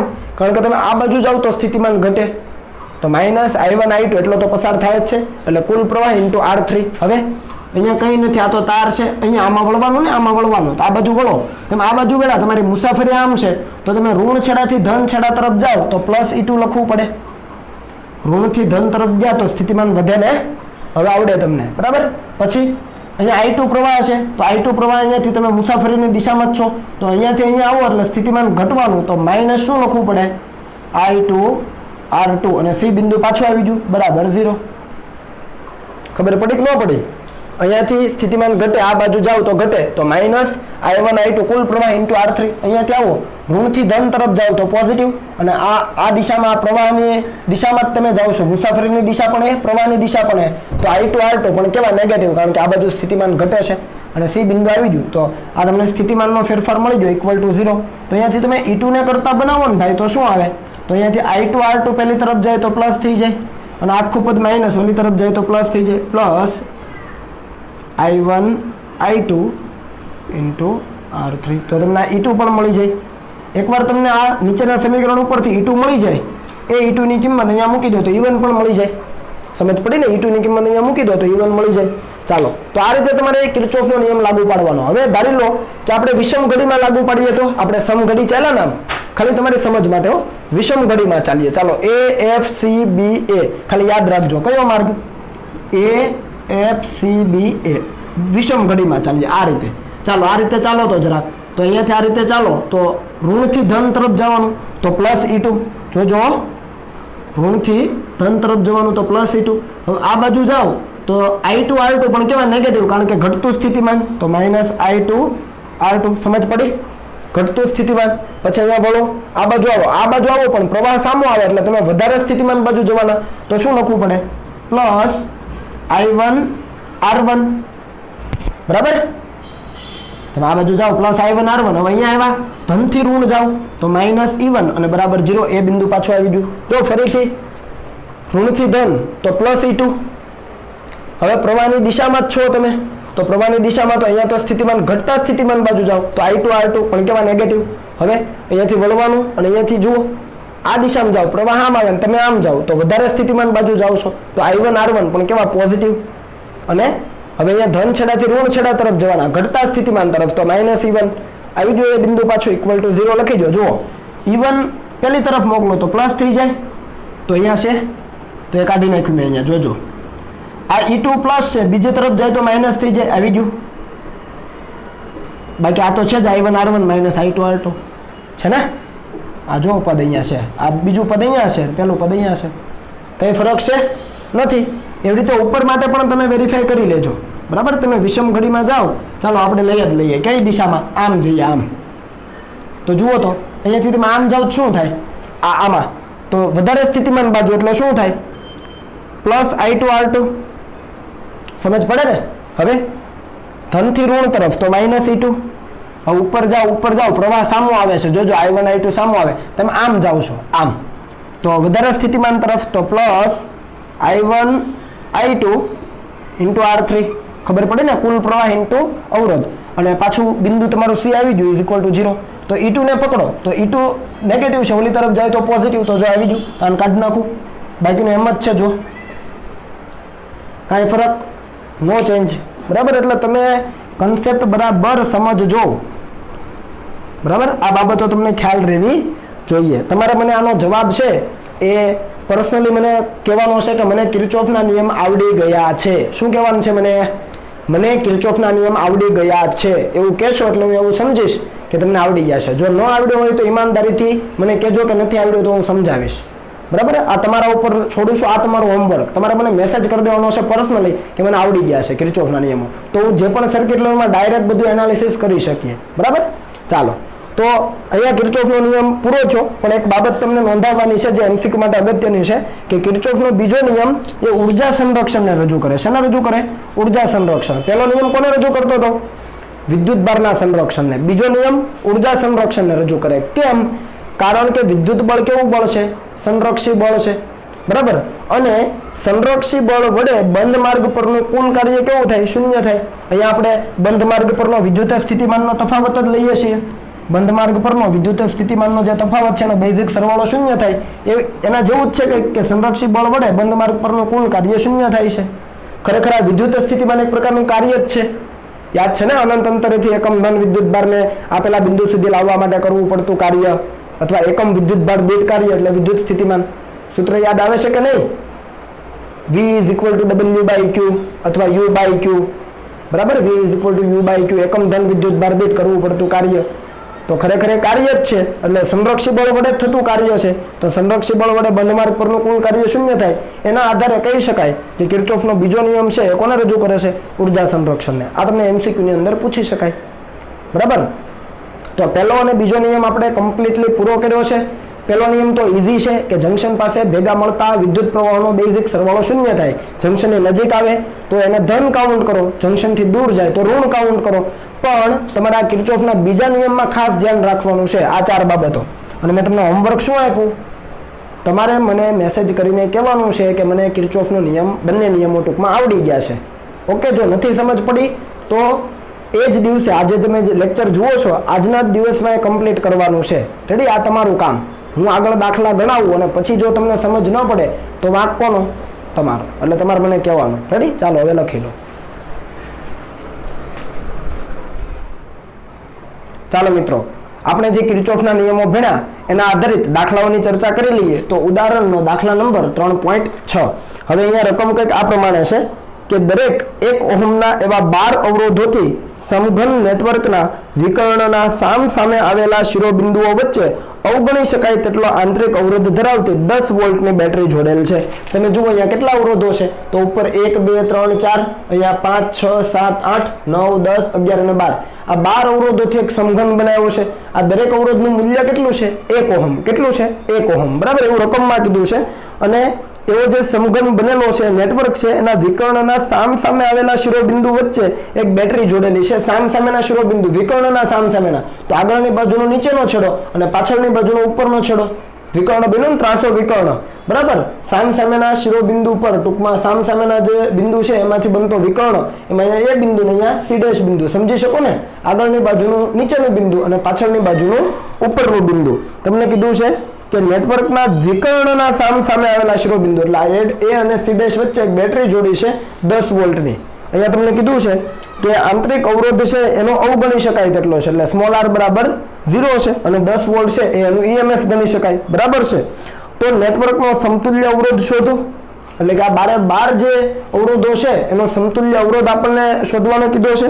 અને સમઘનની દરેક ભુજામાંથી પસાર થતો પ્રવાહ શોધો. ટૂંકમાં 12 પ્રવાહ અહીંયા દરેક ભુજામાંથી પસાર થતો પ્રવાહ. અહીંયા ભુજા એટલે A અને B વચ્ચે એક ભુજા, B અને C વચ્ચે બીજી ભુજા, C અને D વચ્ચે ત્રીજી, A અને D વચ્ચે ચોથી, એવી 12 ભુજા થાય. તો દરેકમાંથી વહેતો પ્રવાહ અને નેટવર્કનો સમતુલ્ય અવરોધ શોધવાનો છે. બરાબર? તમને ટેક્સ્ટબુકની અંદર મિત્રો જે સોલ્યુશન આપ્યું છે એ પણ બેસ્ટ જ છે. બરાબર? એની અંદર એને જે બેટરી આપી છે એ બેટરીમાંથી નીકળતો પ્રવાહ 3 એમ્પિયર લીધો છે. ટૂંકમાં 3I. આપણે દર વખતે I જેટલો લેતા હોઈએ છીએ, અહીંયા એને 3I લીધો છે. હું મારી રીતે દાખલો કરું છું, તમે તમારી રીતે પણ કરી શકો. હું એવું ધારી લઉં છું કે બેટરીમાંથી કેટલો પ્રવાહ નીકળે છે? ધારી લો કે 6I. કેટલો નીકળે છે? 6I. આ પ્રવાહ આપણે શોધીશું. બરાબર? એની કિંમત પણ આપણે શોધીશું I ની. તો આ 6I પ્રવાહ અહીંયા આવે. વ્યવસ્થિત સમજજો, પછી દરેક બાબતો લખીએ. હવે 6I પ્રવાહ અહીંયા આવ્યો. અહીંયા આ એ બિંદુ પાસે જંકશન છે. આનું મૂલ્ય કેટલું? 1 ઓહમ. આનું પણ 1 ઓહમ, આનું પણ 1 ઓહમ. તો ત્રણેયમાં સરખો પ્રવાહ વેચાય. એટલે અહીંયા કેટલો જાય? 2I જાય. અહીંયા કેટલો જાય? 2I જાય. અને અહીંયા પણ 2I જાય. સમજ પડી કે ન પડી? 6I બેટરીમાંથી આવ્યો. કિર્ચોફનો પહેલો નિયમ વાપરો. આ એ બિંદુ જંકશન બની ગયું. તો જંકશન પાસે પ્રવાહનું વિભાજન થાય. પણ આનો પણ ઓહમ, આનો અવરોધ પણ 1 ઓહમ, આનો પણ 1 ઓહમ, આનો પણ 1 ઓહમ. તો ત્રણેયનો 1 ઓહમ છે. તો 6I નો 3 ભાગ થઈ જાય. 2I. હવે પ્રવાહ ક્યાં આવવાનો? તો AB ભુજામાં 2I પ્રવાહ વહે છે. તો અહીંયા B બિંદુ પાસે પાછું જંકશન આવ્યું. જુઓ ફરીથી, આ પણ 1 ઓહમ, આ પણ 1 ઓહમ. આ 2I ની વાત કરો, અહીંયા આવે તો અહીંયા 1 ઓહમ અને આ પણ 1 ઓહમ. તો અહીંયા કેટલો પ્રવાહ જાય? આમાં I જેટલો જાય અને આમાં કેટલો જાય? I જેટલો જાય. સમજ પડી કે ન પડી? બરાબર? ચાલો હવે આની વાત કરો. અહીંયા AD ભુજામાં પ્રવાહ 2I આવ્યો, અહીંયા D બિંદુ પાસે જંકશન આવ્યું. તો એક પ્રવાહ આમ જશે, બીજો આમ. આ પણ 1 ઓહમ, આ પણ 1 ઓહમ. તો I જેટલો પ્રવાહ અહીંયા જાય, I જેટલો પ્રવાહ અહીંયા જાય. સમજ પડી? હવે ત્રીજી ભુજામાં આવો તો એ ડેશ ભુજામાં 2i પ્રવાહ અહીંયા આવે, અહીંયા તો અહીંયાનું વિભાજન થાય, એક આ બાજુ જાય અને એક ઉપર જાય. આ પણ 1 ઓહમ, આ પણ 1 ઓહમ, તો આમાં કેટલો જાય? i જેટલો જાય અને આમાં કેટલો જાય? i જેટલો જાય. 2i છે તો i જેટલું વિભાજન. સમજ પડી ને? ટોટલ ફરીથી રિપીટ કરું, 6i હતો, 2i વેચાઈ ગયો, અહીંયા જંક્શન આવ્યું તો i વેચાઈ ગયો, અહીંયા 2i આગળ આવ્યો, i વેચાઈ ગયો, અહીંયા 2i આવ્યો, i વેચાઈ ગયો. હવે આ બંનેને આપણે ચર્ચા કરી આગળ, તો આ બંને સોરી, હવે અહીંયા C બિંદુ પાસે વિચારીએ.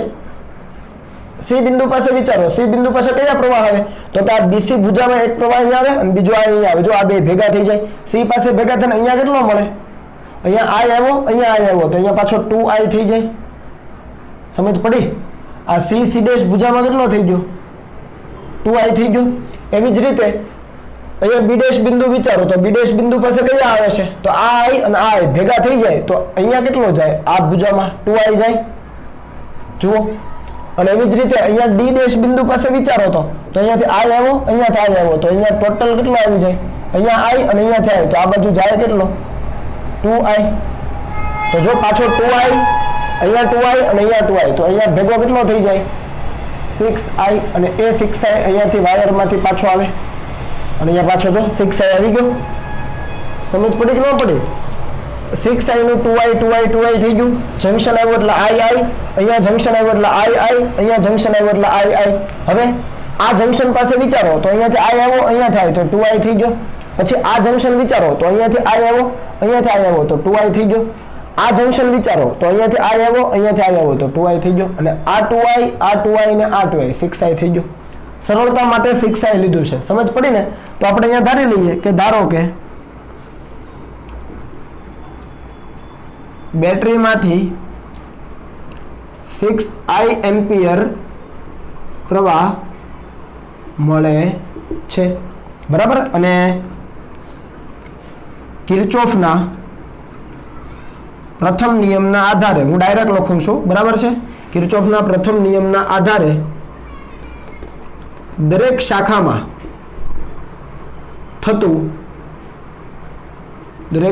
થતું વિદ્યુત પ્રવાહનું, કેમ કે આપણે પ્રથમ નિયમના આધારે જ ભણ્યા, બરાબર? પ્રથમના નહીં, પ્રથમ નિયમના, પ્રથમ એડ કરજો, નિયમના, કિર્ચોફના પ્રથમ નિયમના આધારે દરેક શાખામાં થતું વિદ્યુત પ્રવાહનું વિભાજન દર્શાવેલ છે. જુઓ આકૃતિ, એટલે બધું આવી ગયું આની અંદર, આપણે લખવાની જરૂર કઈ રહે નહીં. આટલી વસ્તુ સમજ પડી ગઈ. હવે આપણે શું શોધવાનું છે? તો આ નેટવર્કનો સમતુલ્ય અવરોધ અને દરેક શાખામાંથી પસાર થતો પ્રવાહ. તો દરેક શાખામાંથી પસાર થતો પ્રવાહ આપણે દર્શાવી દીધો છે, જુઓ. પણ આપણે i નું મૂલ્ય શોધવું પડશે, બરાબર? i ની કિંમત આપણે મેળવી લઈએ, પછી i ની કિંમત સાથે 2 ગુણી દઈએ એટલે AB માં વહેતો પ્રવાહ મળી જાય.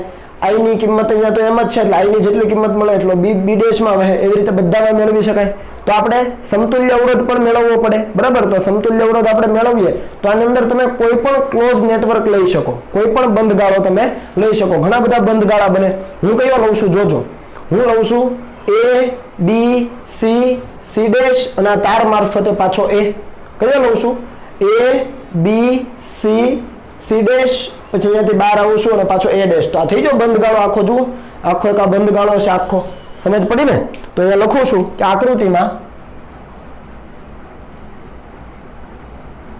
આકૃતિમાં કયું? A વ્યવસ્થિત જોજો, B, C, પછી C' અને ફરીથી પાછો A. તમે E લઈ શકો, અહીંયા E બિંદુ લેવું હોય તો લઈ શકો. E એટલે બેટરી પણ આવી ગઈ. A, B, C, C' અને E, A. બંધ માર્ગ પર KVL લગાડતા અથવા લાગુ પાડતા. KVL એટલે કિર્ચોફનો વોલ્ટેજનો નિયમ. ચાલો બીજો નિયમ લગાવીએ. ક્યાંથી શરૂ કરીએ? તો કે ભાઈ A બિંદુથી શરૂ કરું. ચાલો હવે A બિંદુથી શરૂ કરું. ધારી લો કે આ બધા અવરોધનું મૂલ્ય અત્યારે R છે. કેટલું છે? R આપણે ધારી લઈએ. R બરાબર 1 ઓહમ છે, આપણને ખબર છે, પણ આપણે R ધારી લઈએ સપોઝ, બરાબર?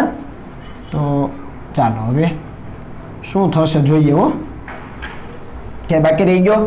અહીંયા બાકી રહી ગયો 1 2 3 4 5 6, અહીંયા 7 8. ઓકે, બધા આવી ગયા છે. ચાલો ડન. તો અહીંયાથી આપણે શરૂ કરીએ. A થી B તરફ જઈએ તો પ્રવાહ જે દિશામાં જાય છે એ જ દિશામાં આપણી મુસાફરી. તો A થી B તરફ સ્થિતિમાન ઘટે અને ઘટે તો શું લખવું પડે? તો કે -2i પ્રવાહ 2i છે, IR મુજબ 2IR થાય, કેમ કે a થી b તરફ સ્થિતિમાન ઘટે એટલે માઇનસ, અને પ્રવાહ 2i ઇન્ટુ અવરોધાંક તો 2IR. હવે b થી c તરફ જાઓ તો b થી c તરફ જતા સ્થિતિમાન ઘટે, જુઓ, કેમ કે અહીંયા સ્થિતિમાન ઓછું હોય તો જ પ્રવાહ આ બાજુ જતો હોય, b પાસે વધારે c પાસે ઓછું, તો -IR કરવો પડે કારણ કે સ્થિતિમાન ઘટે છે, તો -IR. ચાલો c થી c' આવો તો c થી c' માં પ્રવાહ એક દિશામાં એટલે ઉપર જઈએ એમ સ્થિતિમાન ઘટે એટલે -2IR લખાય, કેમ કે પ્રવાહ 2i છે, તો -2i પ્રવાહ અને આ અવરોધ. બરાબર. હવે અહીંયા તાર મારફતે આવ્યા, અહીંયા બીજું કશું નથી. બેટરીનો ઋણ છેડે એવો, આપણે સામે જઈએ તો ધન છેડો, સામે જઈએ તો વધારે સ્થિતિમાને જવાના, વધારે સ્થિતિમાને જઈએ તો પ્લસ શું લખાય? 10 લખાય. અહીંયા હું EMF લખું છું અત્યારે, બરાબર છે. અહીંયા આપણે બેટરીને E તરીકે દર્શાવીએ, જેનું EMF છે 10 વોલ્ટ. હવે ખબર પડી? તો અહીંયાથી આપણે આ બાજુ આવ્યા તો ઋણ છેડાથી ધન છેડા તરફ એટલે પ્લસ E લખવું પડે, EMF, અને એનો R તો 0 છે, અહીંયા તમે લખી શકો R = 0, અવગણીય અવરોધ કીધું તો આ પ્લસ થઈ ગયું, અને એ બિંદુ પાસે આવી જાય ત્યાં તો કંઈ નથી એટલે હવે =0. આમાં બધાને સમજ પડી? બરાબર. -2IR -2IR એ બધાને ખબર પડે. અહીંયા આવ્યા તો આ નેગેટિવ થી પોઝિટિવ વધારે સ્થિતિમાન બાજુ ગયા તો પ્લસ E લખવો પડે, અને અહીંયા પછી એ બિંદુ આવી જાય તો પૂરું થઈ ગયું, તો =0. તો અહીંયાથી E ને કરતા બનાવીએ તો શું આવે? તો EMF બરાબર જુઓ 2IR, IR ને IR બધું માઇનસમાં છે તો -5IR, અને આ બાજુ આવે તો +5IR થઈ જાય કે નો થઈ જાય? સમજ પડી આમાં? EMF આપણને કેટલું મળ્યું? 5IR. એમાં અહીંયા તમે EMF ની કિંમત મૂકી શકો કેટલી? 10. જો હું તમને ડાયરેક્ટ ગણાવી દઉં 10, અહીંયા 5 I આપણને જોઈએ છે ને R ની કિંમત કેટલી છે? 1, કેમ કે દરેક અવરોધનું મૂલ્ય 1 ઓહમ છે, તો કેપિટલ R કેટલો? 1, 5 આવે એઝ ઇટ ઇઝ, અને EMF કેટલું? 10. તો અહીંયા તમને I કેટલો મળી જાય? 2 એમ્પિયર મળી જાય. જુઓ, મળી જાય કે ન મળી જાય? તો I આપણે મેળવીશું, બરાબર, પણ છતાંય તમને હું બીજી રીતે પણ કહીશ, 2 એમ્પિયર જ આવશે. હવે શું કરવાનું છે?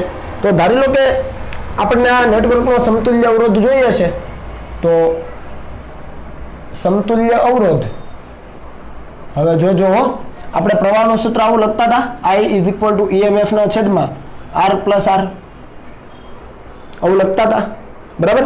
એમાં અહીંયા આ કિસ્સામાં R કેટલો છે? 0 છે, લાને કાઢી નાખું તો ખાલી છેદમાં કેપિટલ R વધ્યો. આ કેપિટલ R શું? તો કે બાહ્ય પરિપથમાં રહેલો કુલ અવરોધ. આપણે એક જ લેતા હતા એટલે એક જ R હતો, પણ ખરેખર આ R ઇક્વિવેલન્ટ કહેવાય કે ન કહેવાય? કહેવાય ને. Small r plus small r છે તો 0 છે, તો આ ખરેખર જે R હતો એ બાહ્ય પરિપથનો કુલ અવરોધ હતો. આપણે અત્યાર સુધી કેપિટલ R એક જ અવરોધ લેતા હતા, પણ અહીંયા તો 12 અવરોધો છે, તો એનો R ઇક્વિવેલન્ટ લેવો પડે. સમજ પડી કે ન પડી આમાં? બરાબર. તો આ R ઇક્વિવેલન્ટ ને કરતા બનાવીએ તો શું થાય? EMF ના છેદમાં કુલ પ્રવાહ, કેમ કે આ પરિપથનો કુલ પ્રવાહ જ હતો. સમજ પડી? તો કુલ EMF છેદમાં કુલ પ્રવાહ, કુલ EMF કેટલું છે? તો કુલ EMF જો આપણે અહીંયા મેળવ્યું, આ કુલ EMF જ કહેવાય, કેમ કે એક જ બેટરી છે, તો કુલ EMF આપણને IR ના સંદર્ભમાં 5IR મળ્યું. તો અહીંયા હું લખું એ વસ્તુ કે સમતુલ્ય અવરોધ ધારી લો કે આપણે R ઇક્વિવેલન્ટ કહીએ, બરાબર છે. તો અહીંયા શું લખાય? કુલ EMF છેદમાં કુલ પ્રવાહ, કે નો પડી? કુલ EMF છેદમાં કુલ પ્રવાહ, કેમ કે આ પરિપથનો કુલ પ્રવાહ જ છે. હવે વિચારો કુલ EMF કેટલું? તો તમે અહીંયાથી લખો તો કેટલું આવે? 5IR, કેમ કે ઉપર મેળવ્યું છે, અહીંયા હું એક એડ કરી દઉં, I બાય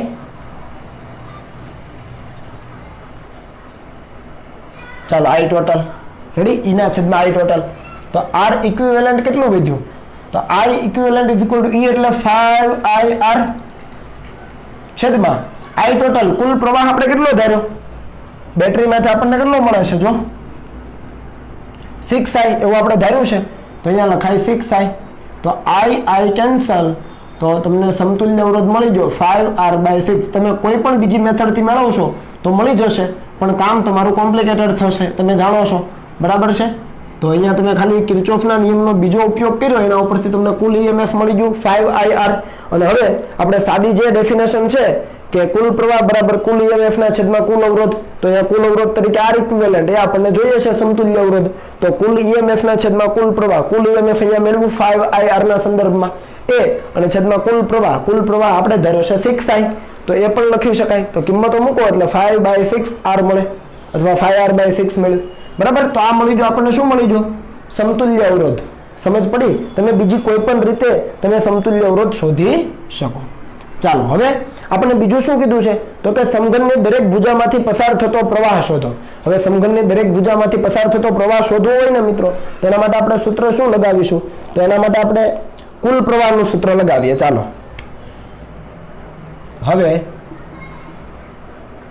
કુલ પ્રવાહ બરાબર કુલ EMF છેદમાં કુલ અવરોધ. આ તો આપણે જાણીએ જ છીએ ને, કુલ પ્રવાહ બરાબર એટલે કે કુલ પ્રવાહ આપણે અહીંયા કેટલો કીધો છે? 6I. બરાબર, કુલ EMF કેટલું છે? તો આપણે લખી શકીએ 10, અને કુલ અવરોધ કેટલો છે એટલે કે R ઇક્વિવેલન્ટ, તો 5R/6, તો 5R/6 કે નહીં?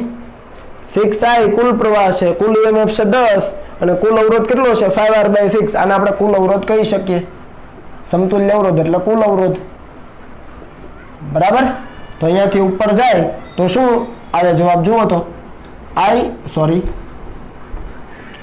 6I ઇઝ ઇક્વલ ટુ 10 × 6 છેદમાં 5, અને R નું મૂલ્ય મૂકી દઉં છું 1, કેમ કે આપણને આપેલું જ છે 1, તો અહીંયાથી 6 કેન્સલ થાય, 10/5 એટલે 2, તો I is equal to 2 ampere. જુઓ I ઇઝ ઇક્વલ ટુ કેટલો મળ્યો?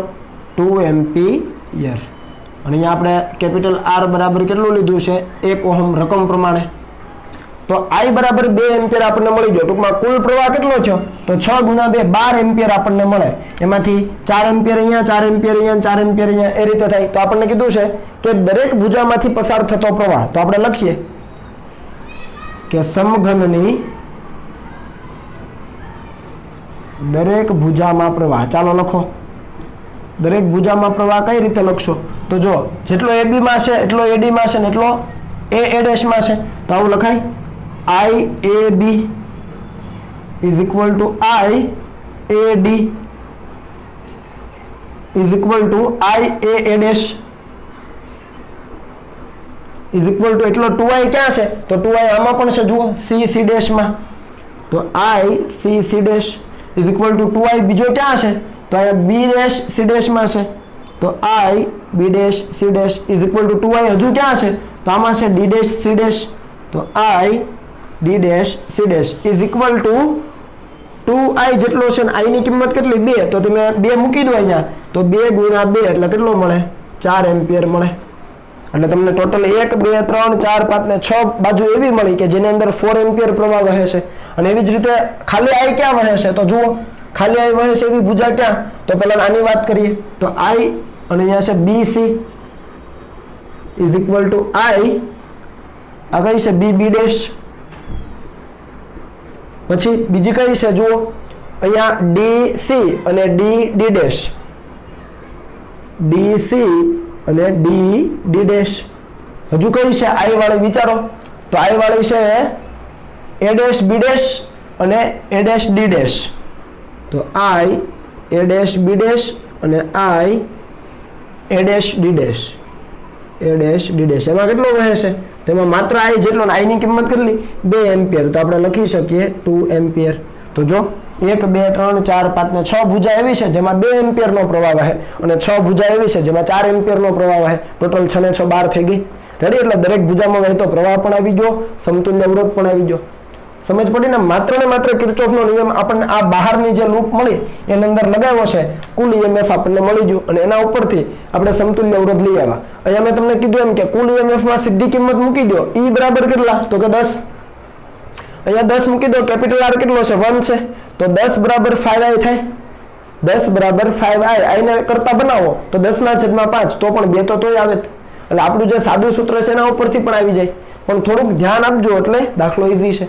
પરીક્ષામાં તમને આ 3 કે 4 માર્ક્સની અંદર પૂછી શકાય. અગત્યનો દાખલો છે. બરાબર, હવે કોપી કરી લો.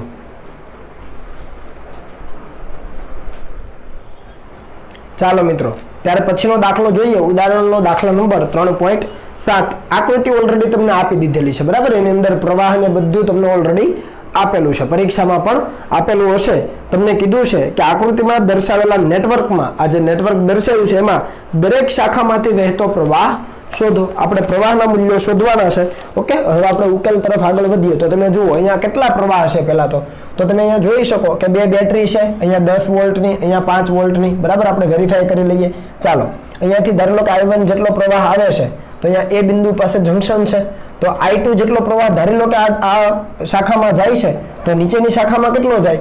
I1 - I2 જેટલો, કારણ કે કુલ પ્રવાહ I1 આ બાજુ આવે છે, બરાબર. હવે એમાંથી I2 જેટલો આ બાજુ જાય, તો આ બીજી શાખામાં કેટલો જાય? I1 - I2 જેટલો. આ બંનેનો સરવાળો કરી દો તો I2 કેન્સલ થાય, તો I1 જેટલો જ બચે. સમજ પડી કે નહીં? I1 ના 2 ભાગ પડી ગયા, એક I2 થઈ ગયો ને બીજો થયો I1 - I2. તો આમાંથી I1 - I2 પ્રવાહ પસાર થાય. હવે આ I2 ક્યાં જાય? અહીંયા જાય. હવે જો અહીંયાથી આ બેટરીમાંથી એક પ્રવાહ નીકળે છે I3, તો અહીંયાથી I2 આવ્યો, અહીંયાથી I3 આવ્યો, બંને ભેગા થઈને I2 + I3 કરે. અહીંયાથી I3, અહીંયાથી I2, તો I2 + I3 નીચે તરફ આવ્યો. હવે અહીંયા C બિંદુ પાસે પાછું એક જંકશન આવ્યું, તો અહીંયા I2 + I3 છે, એમાંથી ધારો કે I1 જેટલો નીકળી ગયો. અહીંયા I2 + I3 માંથી I1 જેટલો અહીંયા નીકળી ગયો, તો અહીંયા કેટલો જાય? તો I2 + I3 - I1 જાય, કારણ કે I1 અહીંયા જતો રહ્યો, તો એટલે અહીંયાથી ઓછો કરવો પડે. I1 જતો રહ્યો, આમાંથી I1 નીકળી જાય, I1 અહીંયા જતો રહ્યો, એટલો બાદ કરવો પડે ને. તો આ બંનેનો સરવાળો પાછો કરી દો, તો I1 કેન્સલ, તો I2 + I3 થઈ જાય. સમજ આવે ને? પછી આ I2, I3 અને I1 એ અહીંયા આવે, અને આ I1 - I2 અહીંયા આવે. તો આનો સરવાળો અહીંયા D બિંદુ પાસે કરો, કેટલો થાય જુઓ. આ +I1, આ માઇનસ કેન્સલ, આ પ્લસ, આ -I2, આ +I2 કેન્સલ, તો I3 બચો. તો અહીંયા ખાલી કેટલો હશે? I3. તો I3 જો જાય છે અહીંયા આવી ગયો. સમજ પડી? ખાલી ટૂંકમાં વેરીફાઈ કરાવ્યું મેં તમને, પણ સમજજો કે અહીંયા I1 છે, એમાંથી એક ફાટો I2 પડી ગયો, તો હવે કેટલો બચે? તો I1 માંથી I2 બાદ કરી દો, એટલો અહીંયા બચે. સમજ પડી ને? કેમ કે I1 માંથી I2 અહીંયા જતો રહ્યો, તો હવે કેટલો? તો I1 માંથી I2 બાદ કરી દો, અહીંયા બચે. એવી રીતે અહીંયા વિચારો, તો I2 I3 આવે છે નીચે, એમાંથી I1 અહીંયા જતો રહ્યો, તો બાકી કેટલો રહ્યો? તો I2 I3 માંથી I1 બાદ કરી દો, એટલો બાકી રહ્યો. બંનેનો સરવાળો કરો એટલે પાછો I2 + I3 મળે. રેડી? તો અહીંયા તમને દરેક શાખામાં વહેતો પ્રવાહ કીધો. હવે દરેક શાખામાં જુઓ કેટલી શાખા, આ 1, આ બીજી, આ ત્રીજી, આ ચોથી, આ પાંચમી, ટોટલ 5 શાખાઓ છે. અને હજુ આ લેવું હોય તો આ પણ લઈ શકાય, I3 છઠ્ઠી શાખા. 6 શાખા થયા. 6 શાખામાં પ્રવાહ શોધવો હોય તો I1 જોઈએ, I2 જોઈએ અને I3 જોઈએ. જોઈએ કે ન જોઈએ? તો 3 અજ્ઞાત રાશિઓ છે, અને 3 અજ્ઞાત રાશિ હોય ત્યારે સમીકરણ કેટલા જોઈએ? 3 જોઈએ. તો અહીંયા આપણે કોનો નિયમનો ઉપયોગ કરીશું? કયા નિયમનો? કિર્ચોફના બીજા નિયમનો, KVL. તો 3 અજ્ઞાત રાશિ જોઈએ તો 3 આપણે બંધગાળા જોઈશે. તો અહીંયા કેટલા બંધગાળા જુઓ? આ નીચેનો એક બંધગાળો, એક ઉપરનો બંધગાળો, પછી એક આ બંધગાળો, 3 તો થયા, અને આ એક આખો બંધગાળો. આખા બંધગાળાનું કામ તમને સોંપું છું, તમે કરજો. એ જવાબ 0 થઈ જાય. કેટલો થઈ જાય? આખો જે બંધગાળો છે A, B, E, D, A, એ બિંદુ માટે તમે કરજો.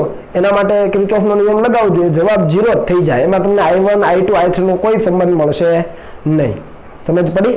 એ તમે જાતે પ્રેક્ટિસ કરીને કરી શકો. હું 3 ગાળા લઉં છું. પહેલો ગાળો લઈએ આપણે A, D, C, A. તમે A, C, D, A મેં તમને કીધું એમ સમઘડીમાં પણ જઈ શકો, વિષમ ઘડીમાં પણ જઈ શકો. જવાબમાં કોઈ ચેન્જ નથી. આ મેં તમને સાબિત કરી દીધું છે કિર્ચોફના બીજા નિયમની સમજૂતી વખતે. બરાબર? તો આપણે અહીંયા લઈએ કે બંધ ગાળા અથવા બંધ માર્ગ કયો? તો ADCA. ADCA માટે KVL મુજબ, KCL તો બધાને આવડે, KVL લગાવવાની વાત છે. બરાબર છે? તો ADCA હું વિષમ ઘડી ચાલુ છું. ચાલો, તો કઈ રીતે આવશે જોજો. તો A થી D જવાનું, તો A થી D જાઓ તો શું થાય? સ્થિતિમાન ઘટે એટલે માઇનસ, અને શું આવે? તો કે પ્રવાહ I1 - I2 × 4. આટલું ક્લિયર? હવે D થી C જાઓ, તો D થી C જાઓ તો પ્રવાહ સામો આવે છે જુઓ. એટલે ઉપર જાઓ તો સ્થિતિમાન વધારે હશે, સ્થિતિમાન વધારે એટલે પ્લસ લખવું પડે. હવે તો આખો પ્રવાહ પહેલા તો I2 + I3 - I1 આ પ્રવાહ ઇન્ટુ અવરોધ કેટલો છે? 2. હવે C થી આ બાજુ આવવાનું, તો આ તરફ આવો તો પ્રવાહ આ તરફ જ જાય છે એટલે સ્થિતિમાન ઘટે, તો -I1 × 1 IR મુજબ. કેમ કે અહીંયા પ્રવાહ 1 ઓહમનો છે, અવરોધ 1 ઓહમનો છે, I1 × R. અને હવે અહીંયા બેટરીના ઋણ છેડાય, હવે ઋણથી ધન જાવ તો સ્થિતિમાન વધે તો +10 અને હું કાંઈ છે નથી, બરાબર 0. સમજ પડી કે નહીં આમાં? રેડી?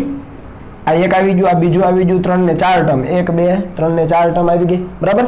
હવે આનું સાદુરૂપ આપો તો શું આવે? તો જુઓ અહીંયા -4I1 આવે, +4I2 થાય, +I2 સોરી 2I2, 2 ગુણાય ને, 2I2 +2I3 -2I1 -I1 વત્તા 10 બરાબર 0. સમજ પડી? બધું સાદુરૂપ આપી દીધું. આ માઇનસ, આ માઇનસ માઇનસ પ્લસ, આ પ્લસ, આ પ્લસ, આ માઇનસ, બધું આવી ગયું. હવે I1 ને ભેગા કરો તો 1 I1 2 ને 3 એટલે 4 5 6 ને 7 -7 I1 I2 જુઓ 1 ને 2 એટલે 6 I2 I3 કેટલા 2 I3 +10 = 0. ભાઈ આવું સમીકરણ આવે છે, આપણે જોઈ લઈએ જરા. ચાલો પહેલું સમીકરણ છે ઓકે આવે છે.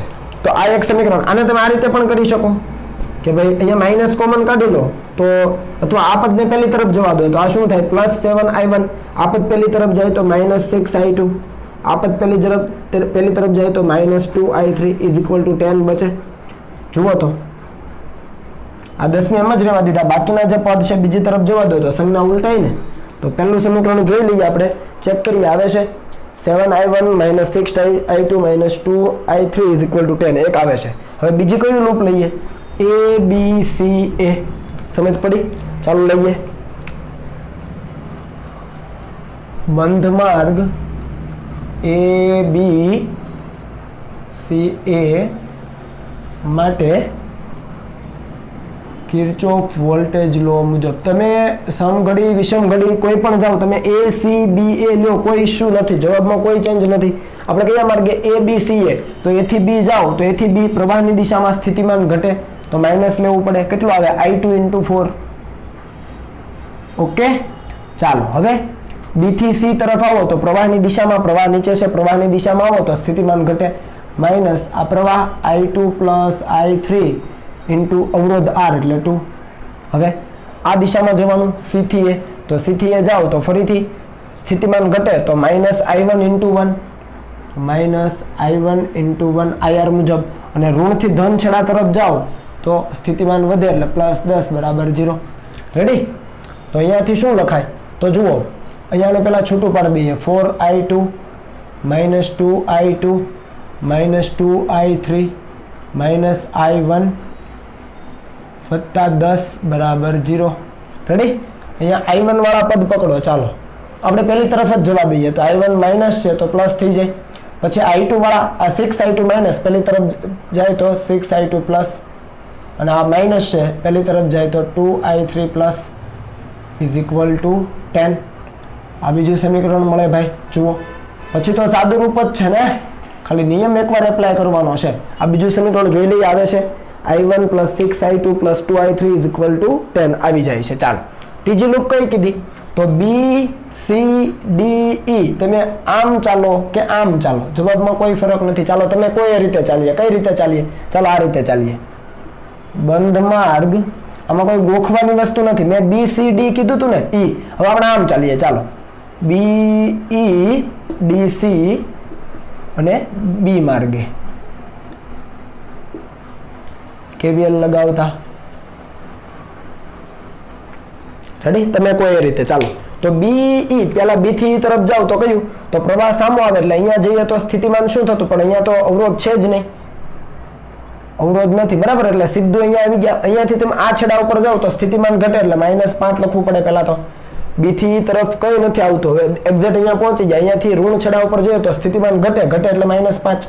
હવે E થી D, તો E થી D તો ત્યાં તો કઈ છે જ નહીં, પ્રવાહ ભલે સામો આવે પણ અવરોધ તો હોવો જોઈએ ને, કે બેટરી હોવી જોઈએ, કઈ નથી. તો D થી C જાઓ, D થી C જાઓ તો સ્થિતિમાન વધે, સ્થિતિમાન વધે તો પ્લસ, અને કેટલો પ્રવાહ?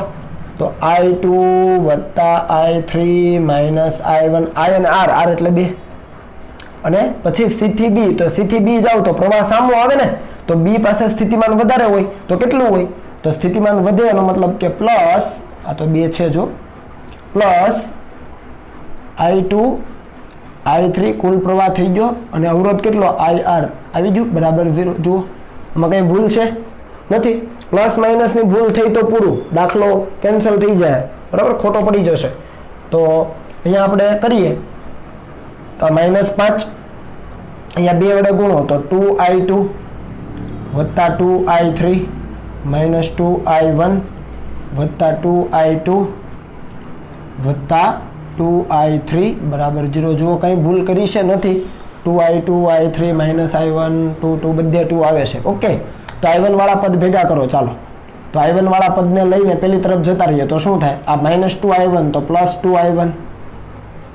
હવે I2 વાળા જુઓ તો આ 2I2 અને અહીંયા 2I2 4I2 પેલી તરફ જાય તો -4I2.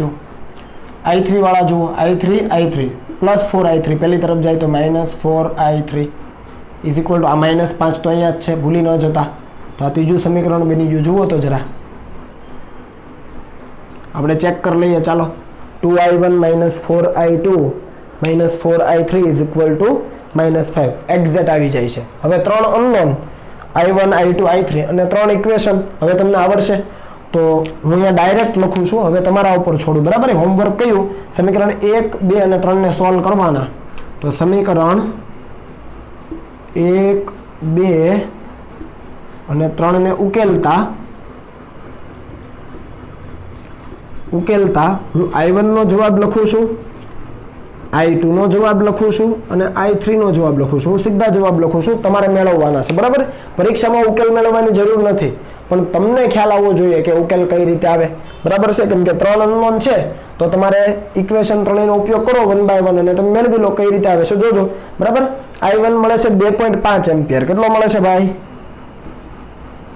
2.5 એમ્પિયર. I2 તમને મળે છે 5/8 અને I3 મળે છે 15/8. ભાઈ 15/8 જ છે. યસ, 178 આવી રીતે છે, 178 તો આવડે ને, 8 1 8 8 ને 7 15 15/8. તો આટલો પ્રવાહ મળે છે. તો આ તમારે આ 3 સમીકરણો ઉકેલીને જવાબ લઈ આવવાના છે. આ જવાબ આવશે બરાબર.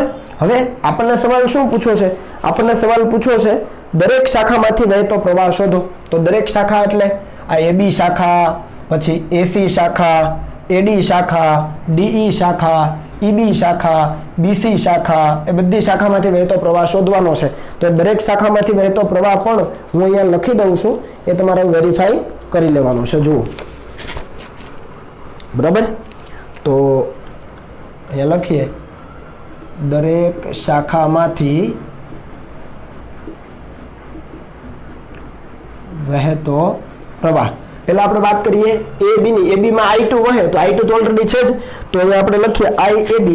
હું પહેલા લખી દઉં જવાબ. ચાલો, IAB is equal to 5/8 ampere. બીજો તમને મળશે ICA. CA શાખામાં કેટલો મળશે? તો એ મળશે 5/2 એમ્પિયર બરાબર. પછી IDEB માં તમને કેટલો મળશે ખબર? એમાં મળશે 15/8 એમ્પિયર. બધું સમજાવું. પછી IAD તમને કેટલો મળશે? તો IAD તમને મળશે 15/8 એમ્પિયર બરાબર. પછી ICD કેટલો મળશે? તો ICD તમને 0 મળશે, એમાં પ્રવાહ જ નહીં વહે. અને IBC માં કેટલો વહે છે? તો IBC માં 5/2 એમ્પિયર. જુઓ, આને વેરીફાઈ કરાવું. ચાલો હું તમને જુઓ, ડાયરેક્ટ જ છે. IAB એટલે AB માં કેટલો? I2 કેટલો છે? 5/8 છે. ICA માટે વિચારો, C અને A ક્યાં છે? એમાં I1 કેટલો છે? 2.5. તો 5/2 2.5 જ થયો. પછી DEB જુઓ, તો DEB I3 વહે છે, તો I3 કેટલો છે? 15/8 છે. પછી હવે કઈ બાકી રહી? બધી શાખા લઈ લેવાની તમારે. AD જુઓ, તો AD શાખા જુઓ, એમાં કેટલો? I1 - I2. એટલે I1 - I2 કરો તો તમને કેટલો મળશે? તો આ થયો 5/2 માઇનસ I2 5/8. તો 16 લસા આવે અથવા 8 લસા આવે. 8 લસા આવે તો અહીંયા કેટલા ગુણવા પડે? તો અહીંયા 4 વડે ગુણવા પડે અને 4 વડે ભાગવા પડે. તો 20 - 5 20 - 5/8 તો 15/8 આવી ગયો. બાદ બાકી કરવાની છે. I1 અને I2 ની બાદ બાકી કરજો. 5/2 માઇનસ 5/8. 8 લસા એટલે 20 - 5 15/8 આવી જાય બરાબર. પછી કઈ શાખા બાકી રહી? તો CD શાખામાં જુઓ તો આ છે I2 + I3 - I1. I2 + I3 કેટલો થાય? 20/8 થાય, 20/8 એટલે 2.5 થયો, ભાગાકાર કરજો, માઇનસ I1 તો 2.5 માઇનસ 2.5 0 થઈ જાય, તો CD માંથી 0 અને BC હજુ એક બાકી રહ્યું, BC માંથી I2 પ્લસ I3 એટલે 20/8 તો 2.5 એટલે 5/2 છે. દરેક શાખા આવી ગઈ, 5 શાખા થઈ, 1 2 3 4 5 ને 6 થઈ, આ 1 આ 2 આ 3 આ 4 આ 5 અને આખી 6 થઈ, 1 2 3 4 5 6.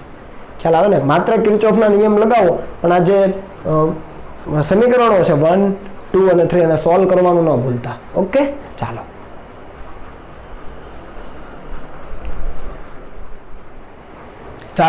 ત્યાર પછીનો દાખલો જોઈએ તો સ્વાધ્યાયનો દાખલા નંબર 3.9 બરાબર. અને આપણે જે કિર્ચોફનો નિયમ ભણી જાય એના પર જ આધારિત છે.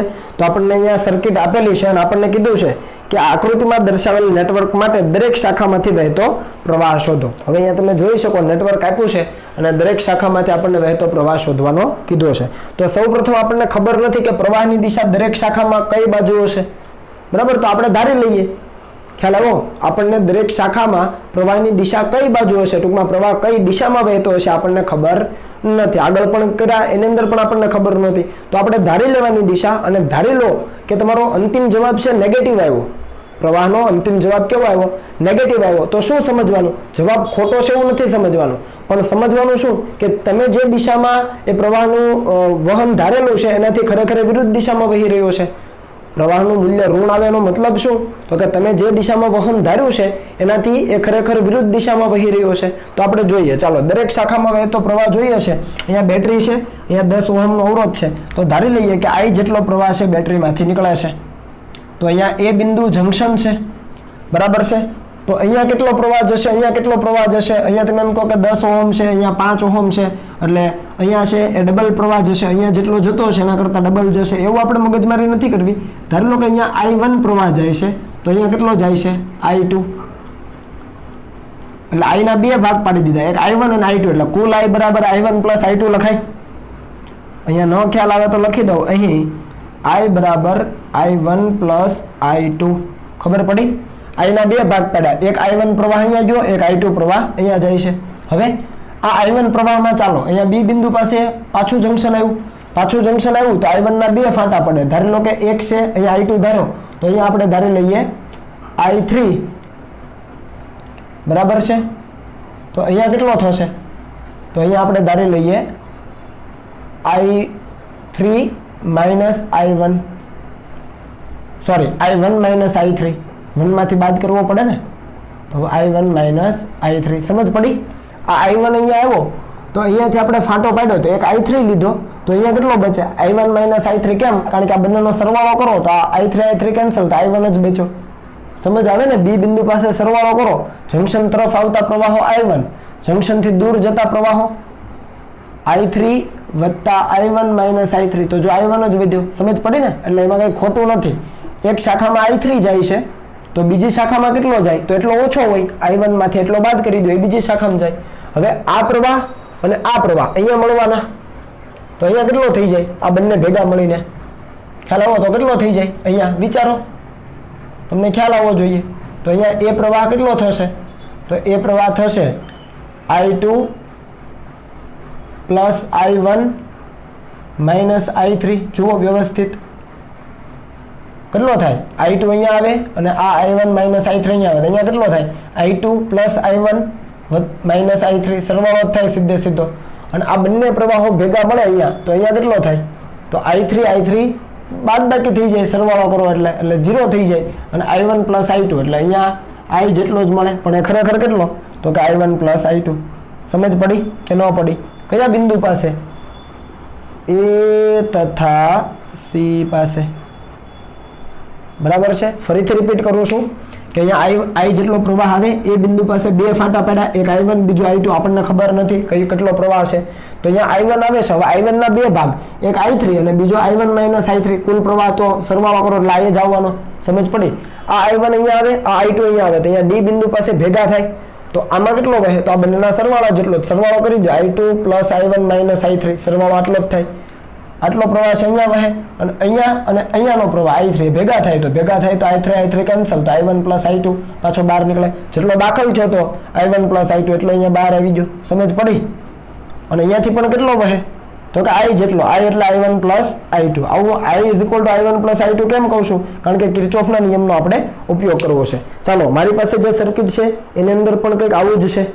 ઓકે, તો એ કમ્પ્લીટ થઈ ગયું. હવે આની અંદર આપણે કિર્ચોફના નિયમ લગાડવાના છે. તો કિર્ચોફના નિયમ લગાવીએ એના માટે આપણી પાસે અનનોન કેટલા છે? તમે જુઓ, 3 અનનોન છે. કેટલા? 3. i1 i2 i3. કેટલા? i1 i2 i3.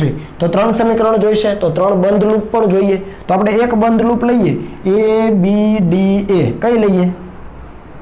અહીંયા લખીએ બંધ માર્ગ a b d a માટે. ચાલો, કિર્ચોફનો નિયમ લગાવો એટલે KVL મુજબ. બીજો નિયમ, પહેલો નિયમ તો આપણે પ્રવાહ માટે લગાડી દીધો, એ તો ડિસ્ટ્રીબ્યુશન થઈ ગયું. હવે KVL લગાવો. ચાલો, કઈ બાજુ? ABDA, આ માર્ગે. મેં તમને કીધું આમ જાવ કે આમ જાવ, સમઘડી વિષમઘડી કોઈ ચેન્જ નથી. તો A થી B જઈએ તો શું થાય? સ્થિતિમાન ઘટે. સ્થિતિમાન ઘટે એટલે પહેલા તો ઋણ અને i1 × 10 અને અહીંયા લખી દઈએ IR. સ્થિતિમાન ઘટે ને. હવે B થી D તરફ આવો. ચાલો, B થી D તરફ આવો તો શું થાય? સ્થિતિમાન ઘટે. પ્રવાહની દિશામાં શું?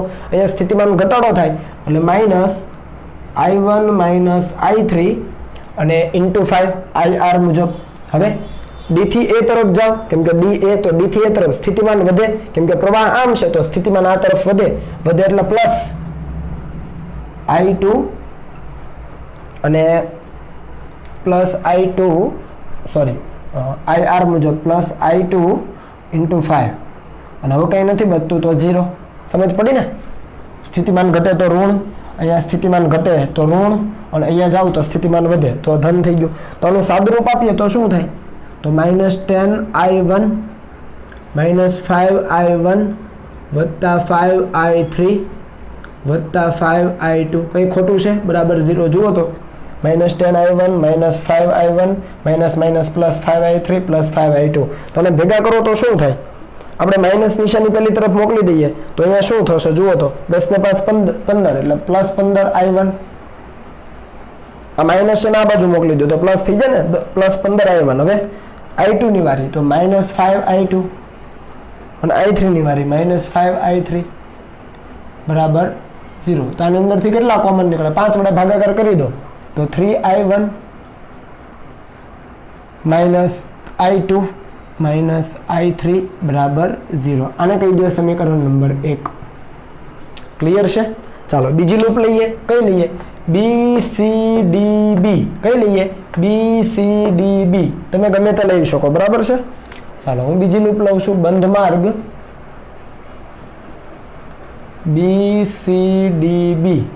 BCDB માટે KVL મુજબ. ચાલો, KVL લગાવો. શું થાય? B થી C તરફ જાઓ. પહેલા તો B થી C તરફ સ્થિતિમાન ઘટે -i3 × 5.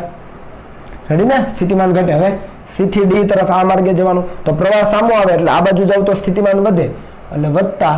હવે જોજો, કુલ પ્રવાહ છે i1 પ્લસ i2 -i3 આ પ્રવાહ × R એટલે 10. હવે D થી B તરફ જાઓ. D થી B તરફ સ્થિતિમાન વધે કારણ કે પ્રવાહ નીચે છે તો ઉપર જાવ તો સ્થિતિમાન વધે એટલે પ્લસ i1 -i3 અને × R 5 બરાબર 0, કેમ કે હવે કંઈ આવતું નથી. સમજ પડી ને? ચાલો, આનું સાદુરૂપ આપો તો શું આવે છે? -5i3 આ 10 અહીંયા આપો તો plus 10i2 plus 10i1 -10i3 plus આ 5 અહીંયા ગુણો તો 5i1 -5i3. પેલા છૂટું પાડી દેવું ને તો લોચા થશે. હવે ચાલો i1 વાળા ભેગા કરો તો અહીંયા જુઓ i1 ક્યાં દેખાય? અહીંયા i1 ને અહીંયા i1 તો 15i1. ચાલો, થઈ ગયું. 10 ને 5 15. હવે i2 વાળા ભેગા કરો તો i2 વાળા ક્યાં હશે? i2 વાળા બીજા છે જ નહીં તો i2 વાળું એક જ છે વત્તા 10i2. i3 વાળા ભેગા કરો. જુઓ, i3 અહીંયા, પછી એક i3 અહીંયા અને એક i3 અહીંયા. તો આ 10 5 15 ને 5 20 બધું માઇનસમાં તો -20i3 બરાબર 0. રેડી? આવી ગયું ને બધું? 10i1 10 ને 5 15i1 આવી ગયું, i2 પણ આવી ગયું, i3 પણ આવી ગયા. અહીંયા 10 વડે સોરી 5 વડે ભાગાકાર કરી દો ચાલો, કેમ કે 5 વડે જ ચાલશે. તો 5 વડે કરો તો અહીંયા કેટલું આવે 3i1 વત્તા 2i2 માઇનસ કેટલા વડે કર્યો છે 5, 5 દુ 10 અને અહીંયા 5 ચોકું 20 એટલે 4i3 ઇઝ ઇક્વલ ટુ 0. તો આ બીજું સમીકરણ મળી ગયું. જુઓ